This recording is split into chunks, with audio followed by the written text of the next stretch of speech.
What is going on, football fans? Back at it with another New York Giants video. And in this video, I'm going to talk about a much requested video by a lot of my subscribers to kind of dive into the division and do my best of ranking the overall position groups within the division. Obviously, football, we're hoping, starts in about a month in terms of training camp, and we're starting to get into the fold, and it's always best to know the opponents, from within your division and kind of see how you stack up. Now, of course, I'm trying to be as unbiased as possible in this video. I'm not going to say that Daniel Jones is the number one quarterback, so if that's what you want to hear, that's not what you're going to get.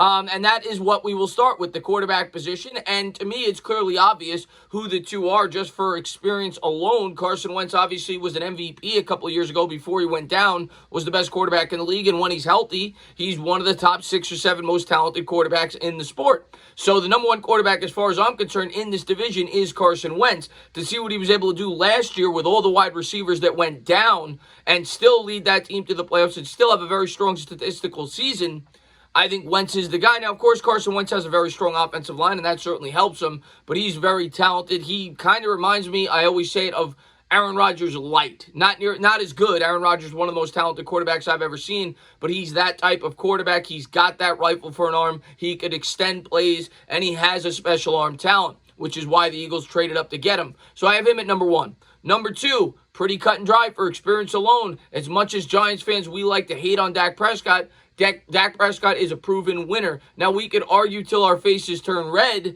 that he's a proven winner because he's been given a great situation, which even the biggest Cowboy fan wouldn't debate that. But regardless, the guy's been in the league now for a number of years. He's won a playoff game. He's been to the playoffs on a consistent basis. We've yet to see that from the other two quarterbacks, and this is based off of going into the season. So there's no other way that you can have it. It's got to be Jones and Haskins behind Prescott. Prescott is number 2. He's a borderline top 10 quarterback in this league, and I expect him to have a pretty strong season with the weapons they have over there at the wide receiver position, but we'll get into that in a second.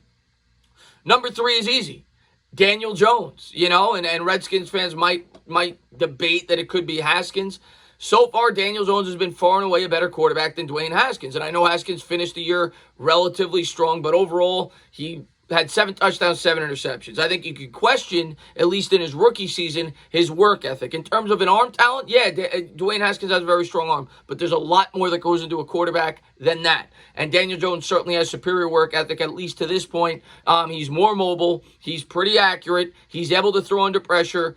Daniel Jones had a strong rookie year in which he threw for 24 touchdowns and 12 picks and is definitely one of the more emerging quarterbacks in the league with an improved offensive line, and hopefully the New York Giants could get him some more weapons in the future. But with Saquon Barkley in his backfield, I think he just has a better supporting cast than that of the Washington Redskins and Dwayne Haskins, and for that reason alone, he is the number 3 quarterback in the division going in, and I don't even think it's that close. Number 4 is Dwayne Haskins. Dwayne Haskins, like I said, has some talent.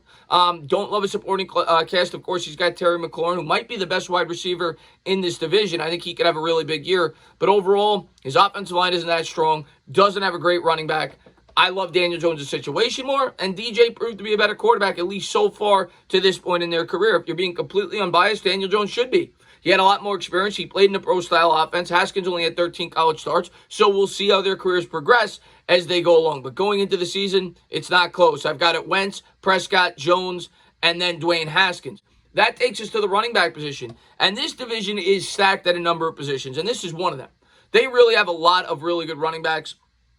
There's a clear top 3, and that is the New York Giants, the Dallas Cowboys, and the Philadelphia Eagles. The Redskins, there's a dip after that. They definitely have some depth at that position. We'll see how Adrian Peterson is in his older age. And, they have a number of other running backs like Darius Geis. We'll see how he bounces back from the injury. But number 1 to me is Saquon Barkley and the New York Giants. And call me biased. And maybe if you want to look at depth, maybe you could argue other teams. But to me, Saquon Barkley is far and away the best running back in this division. And in my opinion, the best running back in the sport. And if he's not, he's second. I think he's going to have an incredible year. Last year he was banged up. He's still at over 1,000 yards on the ground. And I think he's going to be motivated. You've seen how he's been working out in the offseason. There's a reason he was selected number 2 overall and thought to be a once-in-a-generational type running back. And I think behind this improved offensive line, a second-year quarterback, better at reading defenses, Barkley will break onto the scene and be the focal point of the offense for the New York Giants. So he's number 1. Number 2, I still got to go with Zeke.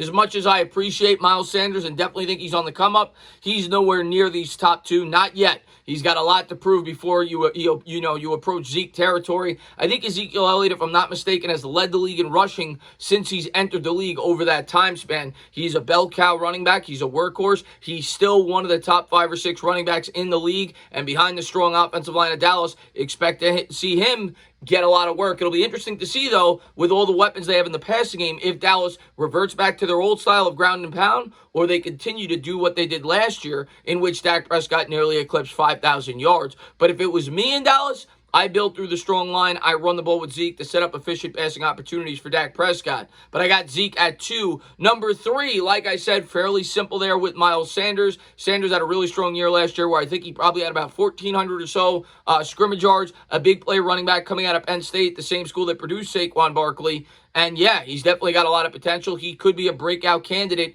at the running back position this year, but he's clearly number 3. And like I said, the Redskins with their platoon of running backs are number 4. And Redskins fans may not like hearing this. You're going to be 4th in a lot of categories on the offensive side of the football. That brings us to the wide receiver. And the wide receiver position to me is interesting. And I obviously, like I said, I combined it with the tight end. Number 1 has to be the Dallas Cowboys. The Dallas Cowboys might have the strongest unit in the league at the wide receiver position, between their top 3. I mean, they are stacked at that spot with Amari Cooper. Obviously, they bring in CeeDee Lamb. You have Michael Gallup coming back. Blake Jarwin's a strong tight end. They really have a lot of weapons. They're going to be very tough to beat in the passing game. And if you look at the Cowboys so far, they've ranked 2 at quarterback, 2 at running back, and 1 at the wide receiver and tight end position. So they certainly have a very well-equipped offense, and I expect them to have a strong year. There's no doubt about it. I think they're going to put up a lot of points. Number 2, I think, is a debate, but when you add in the tight end aspect, when you look at the all-purpose tight ends that they have with Dallas Goedert and Zach Ertz, I have to put the Eagles at number 2, for their weapons when you incorporate the tight end. If it was strictly wide receiver, I'd probably have the Giants above the Eagles. The Eagles have Alshon Jeffrey, Deshaun Jackson, 2 veterans that I don't really buy into. They traded for Goodwin. He's not spectacular, and they got the rookie Jalen Reagor, and we'll see what we have with him. But when you factor in the addition of the tight end, and the fact that they're very strong blockers, and, Goddard, a former first-round pick in his own right, I would give a slight edge to the Philadelphia Eagles. I don't think it's a dramatic edge, and also I worry about Evan Ingram's health, which brings me to the New York Giants, who I have at number 3. Now, if Ingram could stay healthy and Sterling Shepard could stay healthy, I might have the Giants above them. I think it's very close between those two. Obviously, you have Kaden Smith also, who did very well with the New York Giants last year. I was neck and neck here. I gave a slight edge to the Eagles, but the Giants could certainly surpass them this year if Darius Slayton takes a big leg up in his second year. Golden Tate, I think, is one of the more underrated wide receivers in this division. I still think he's an above-average wide receiver in this league. The guy would have had about 900 yards receiving had he not been suspended last year. He's a pretty strong weapon for the New York Giants. And Sterling Shepard is an all-purpose wide receiver, a tremendous blocker. He has to stay healthy. Can't keep having concussions, but I think he's a good wide receiver. As far as the Redskins go, they don't have a lot of weapons. Like I said, outside of Terry McLaurin, I don't love their wide receiving core. Yes, I like that they drafted Gandy Golden, but to expect Gandy Golden, who's coming from Liberty, to have an immediate impact in his rookie year, that's asking a lot. Now, I know you struck lightning last year with McLaurin. The guy went to Ohio State and was a very good wide receiver, not to mention had chemistry, obviously, with Dwayne Hoskins, being that they played at the same school. So, yes, you have some young receivers who may blossom into something, but going in, they're 4th for me. In terms of the offensive line, the Cowboys have been one of the driving forces at that position, not just in the division, in the league for the longest time. And they still stay there for me. I got the Dallas Cowboys, even with the loss of Travis Frederick due to the injury on the Eagles line with Brooks. So I will have the Cowboys at number 1. They still have a very strong offensive line. Number 2 will still be the Eagles. I still think the Eagles probably have a top 10 unit in the league. I still have to respect that offensive line. They have a number of Pro Bowlers. The Giants come in at 3. I like the Giants' offensive line. I definitely think it's improving, but you still have holes at the center position. We have to wait and see what we have. With Nate Solder probably going to play on the right side, or he could stay on the left. Had a horrible year last year. We need a rebound season from him. Andrew Thomas, while I have incredibly high expectations, is still a rookie, so we have to temper our expectations a bit. But I do think the New York Giants' offensive line will be an improved unit, and I think they're definitely trending in the right direction. And once again, I will have the Redskins at number 4. They didn't do a lot to address the offensive line in terms of the draft. I mean, I can't blame them. Chase Young was available at the top of it, and it wasn't a great unit to begin with last year. So that is how I have the offense ranked. I've got the Cowboys overall having the best offense in this division. They rank first on the O-line, first at the wide receiver and tight end, second at the running back, and second at the quarterback. The Eagles rank first at the quarterback, third at the running back, second. Really a tie for second. Them and the Giants, to me, are dead even at the wide receiver, tight end combined, and second on the O-line. The Giants were third, tied for second, first at the running back, and third at the quarterback. And the Redskins were dead last in all 4 categories. Now we head over to the D-line, and that's where it gets a little bit better for the Washington Redskins. And when you look at the D-lines for all these teams, first off, it's apples and oranges, because some teams run the 3-4, some teams run the 4-3, but all 4 defensive lines are probably the strength of their defenses. All 4 strong defensive lines are very strong units, but I will give the leg up to the Redskins. I will give them the best defensive line in this division, and being 4th in this category is not a slight, because I think it's debatable that all 4 of these defensive lines by year's end could be top 10 defensive lines in the entire sport. But the Redskins have 2 obviously emerging young pass rushers. They bring in Chase Young. You got Montez Sweat from last year. You have Daron Payne in the middle. They have a very strong offensive line, and that is far and away the biggest strength of this football team. At number 2, I've got the Philadelphia Eagles. The interior defensive line for the Philadelphia Eagles is absolutely stacked with Fletcher Cox and Javon Hargrave. Probably the best interior defensive line in the league. Fletcher Cox, one of the best D tackles the sport has to offer. And you also have Derek Barnett and Brandon Graham. They lack a superior edge rusher like the Washington Redskins do, but the Giants don't have that either. The Cowboys do. They have Tank Lawrence, but overall, as a unit, I thought the Eagles had a leg up on the Cowboys. The Cowboys come in at 3 because of that edge rusher, and they have a lot of former Pro Bowlers on that defensive line. They bring in Gerald McCoy, they bring in Dontari Poe, Tyrone Crawford, and of course, DeMarcus Tank Lawrence, who is going to be able to get after the quarterback. I think the Giants are very close here, and like I said, it's not a slight on the Giants. I love the Giants' defensive line. They have a lot of depth, and they certainly could be as high as 2 on this list, maybe even 1 if some of these players develop. It is very close between all 4 teams, but if I was being completely unbiased, I had to put the Giants at 4 because of the lack of an edge rusher. But they have some very talented players, obviously, with Leonard Williams, Dalvin Tomlinson, Dexter Lawrence, who I think could have a huge year for the New York Giants. But all 4 units are very strong.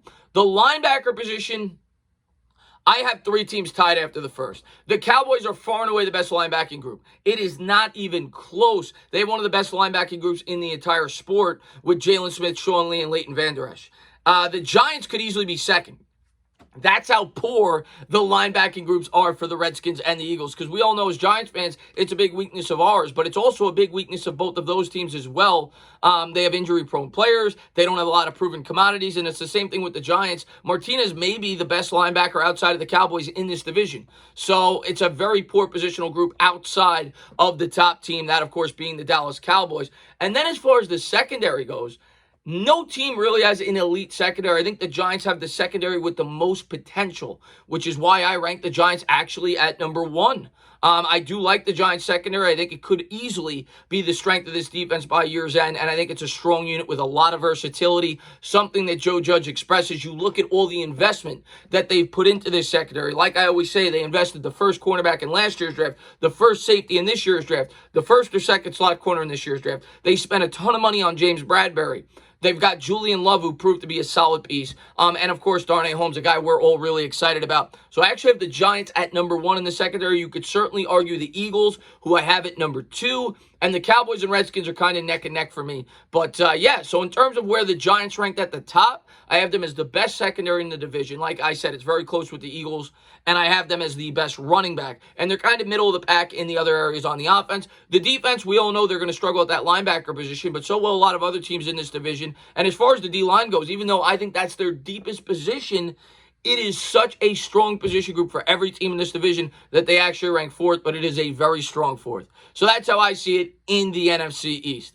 As always, guys, if you liked what you watched, please subscribe, drop a comment, maybe give me a little thumbs up. Cheers.